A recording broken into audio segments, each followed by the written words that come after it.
നിങ്ങൾക്ക് ആർക്കെങ്കിലും അള്ളാഹുവിനോട് എന്തെങ്കിലും ചോദിക്കണമെന്നുണ്ടെങ്കിൽ ഈ ദിക്ർ അങ്ങോട്ട് പറഞ്ഞിട്ട് ചോദിച്ചാൽ നിന്റെ ദുആയ്ക്ക് ഇജാബത്തുണ്ട്. പറഞ്ഞുതരട്ടെ? വേണോ? ജോലി വേണോ? കടം മാറണോ? മക്കളുടെ കല്യാണം നടക്കണോ?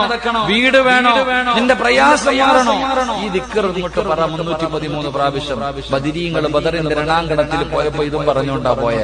അള്ളാഹു ഈമാൻ തരുമാറാകട്ടെ. അള്ളാഹുവിന്റെ റസൂൽ സല്ലല്ലാഹു അലൈഹി വസല്ലം തങ്ങൾ പറഞ്ഞു, ഈ ദിക്ർ പറഞ്ഞിട്ട് ദുആ ചെയ്താൽ അവന്റെ ദുആയ്ക്ക് ഉത്തരമുണ്ടെന്ന് നബി മുഹമ്മദ് മുസ്തഫ. പറഞ്ഞുതരട്ടെ? വേണോ? പറഞ്ഞുതരട്ടെ? ഏത് ദിക്ർ? യാ ഹയ്യു യാ ഹയ്യു. ഒരു 313 പ്രാവശ്യം അങ്ങോട്ട് പറ. ബദറി പോയപ്പോ ഇതും പറഞ്ഞിട്ടാ പോയ. ഒട്ടിയ വയറ് മൂരി പിടിച്ച വാളും ആയിട്ട് ബദരീങ്ങൾ ഇറങ്ങിപ്പോയത് ഈ ദിക്റും പറഞ്ഞിട്ടാ. നീയും വീടിന്റെ അകത്ത് പോയിരുന്ന് പറഞ്ഞിട്ട് ദുആ ചെയ്യും. നിന്റെ ദുആയ്ക്ക് ഉത്തരമുണ്ട്. അല്ലാഹു ഈമാൻ തരുമാറാകട്ടെ. അപ്പോ ആ മനുഷ്യനും ആലിമായ മനുഷ്യനും പറഞ്ഞത്